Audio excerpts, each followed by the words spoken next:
Bible ఇక్కడ పౌలు చెప్తున్న మాట ఏంటంటే, దేవుడు మన కొరకు కొన్ని సిద్ధపరిచాడు అంటున్నాడు.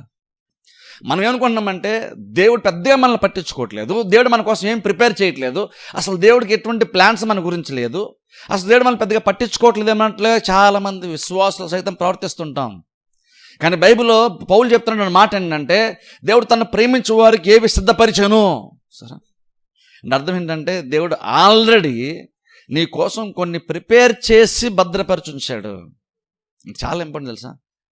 అంటే అర్థం ఏంటి, బేసిక్గా ఇప్పుడు నీకు ఏదైతే అవసరం అనుకుంటున్నావో, ఏదైతే నీకు లోటు ఉందనుకుంటున్నావో, ఏదైతే లేముందనుకున్నావో అది ప్రపంచంలో ఎక్కడ లేదని కాదు, అది బహుశా నీకు కనబట్టలేదు కానీ అది ఖచ్చితంగా ఎక్కడో దగ్గరది ఉంది.